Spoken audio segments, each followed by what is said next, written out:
Guys, kalian tahu nggak kalau ada dua masalah dalam ilmu komputer yang menjadi fondasi lahirnya mata uang kripto yang kita kenal saat ini? Ya, masalah tersebut adalah masalah pengeluaran ganda dan masalah Jenderal Bizantium. Masalah yang pada saat itu menjadi masalah yang sangat sulit diselesaikan oleh para ilmuwan komputer. Hingga akhirnya, Bitcoin hadir dan memberikan solusinya. Kita akan bahas apa sih masalah ini dan kenapa masalah ini penting untuk diselesaikan. Pada dasarnya, masalah ini saling berkaitan satu dengan yang lainnya. Dan boleh kita katakan, masalah yang kedua itu ada karena masalah yang pertama ada. Oh ya, perlu kita ingat ya bahwa kata kunci pembahasan kita kali ini adalah penciptaan uang digital terdesentralisasi. Hal ini perlu saya ingatkan agar pembahasan kita nanti depannya bisa relate.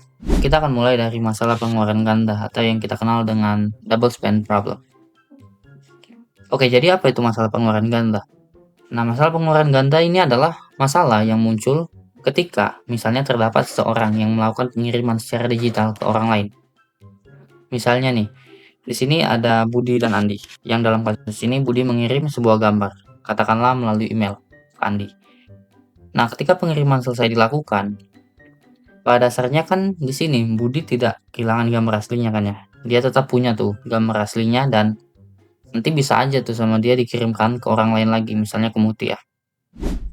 Nah, masalahnya di sini adalah bagaimana kita bisa menciptakan uang secara digital kalau hal seperti ini lumrahnya bisa terjadi dalam dunia digital. Hal yang nantinya membuat uang digital apapun menjadi tidak berharga. Karena ya tentu semua orang bisa tuh dengan mudah menduplikasinya. Hal ini tentu berbeda kalau kita mengubah mekanisme pengirimannya secara fisik atau langsung. Kalau tadi case-nya Budi memberikan uang atau barangnya secara langsung ke Andi, sudah jelas tuh Budi tidak punya lagi tuh barangnya kan ya.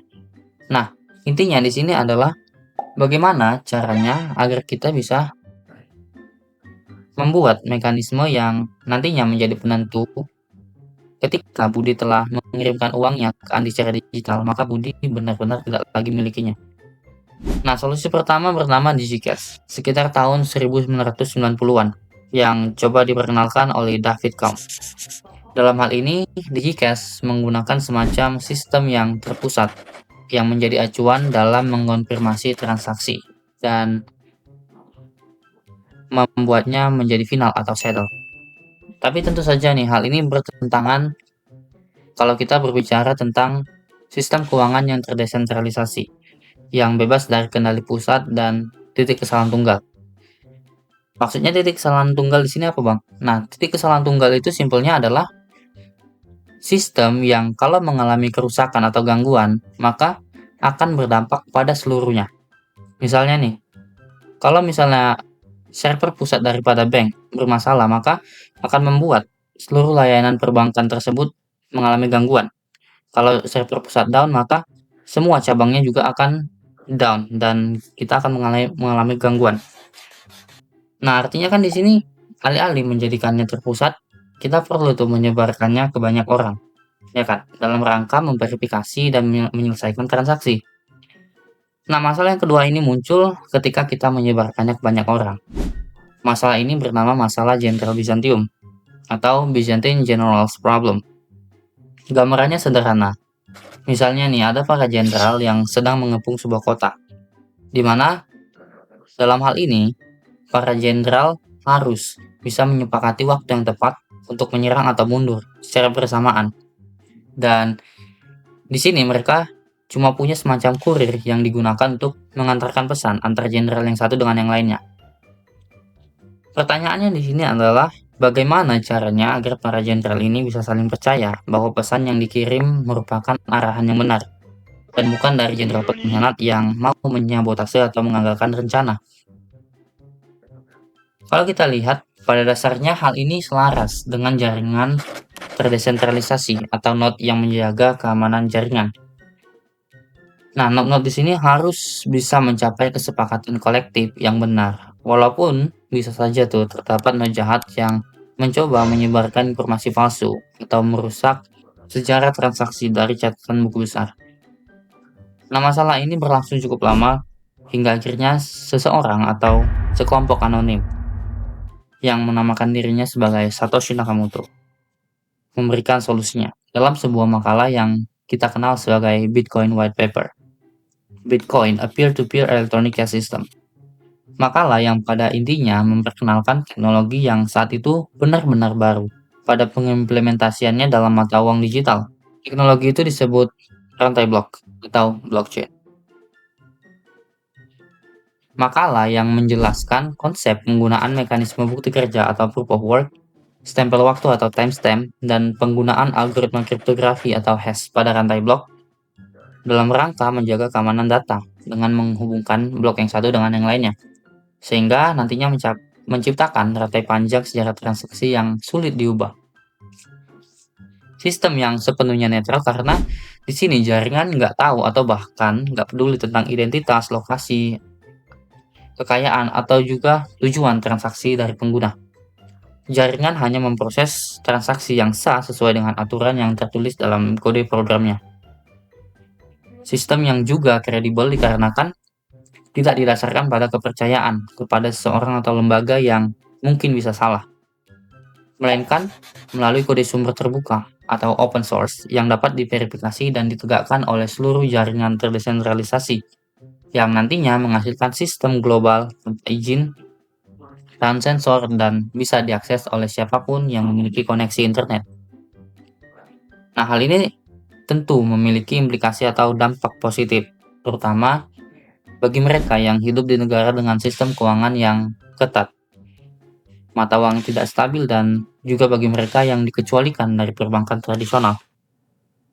Sebenarnya dalam hal ini Bitcoin tidak benar-benar menghilangkan kedua masalah tersebut, melainkan menjadikan mereka yang berlaku jujur dan mengikuti aturan jaringan akan lebih diuntungkan daripada mereka yang mencoba melanggar aturan jaringan. Gitulah intinya. Nah, untuk penjelasan lebih lanjut mengenai bagaimana Bitcoin mengcounter kedua masalah ini, kita akan bahas di video yang berbeda ya. Oke, lanjut. Beberapa tahun setelah Bitcoin hadir, ada seorang programmer yang masih muda, saat itu masih berusia sekitar 21 tahun, melihat peluang dalam mengembangkan konsep yang kredibel dan netral, yang menurutnya tidak hanya bisa diterapkan pada mata uang digital, tetapi juga pada perjanjian.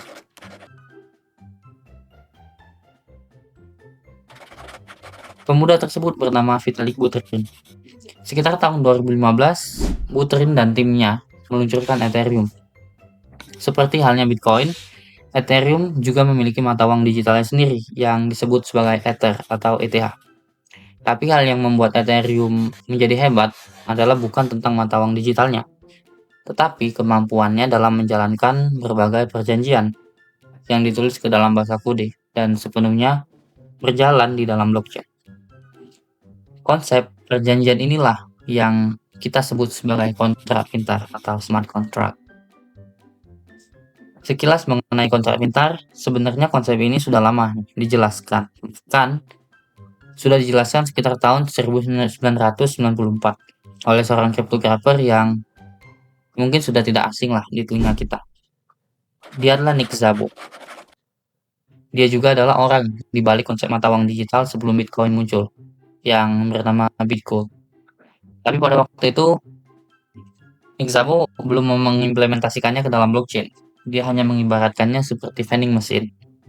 Tahu lah ya vending machine. Ya, saya yakin kita semua tahu. Mesin makanan atau minuman yang tanpa penjaga atau kasir itu. Nah, hingga akhirnya teknologi blockchain yang membuatnya benar-benar bisa diimplementasikan secara praktis. Konsep kontrak pintar yang dibawa oleh Ethereum menjadi konsep di mana segala perjanjian, logika kompleks, eksekusi otomatis, dan pengimplementasian aplikasi terdesentralisasi benar-benar bisa diterapkan.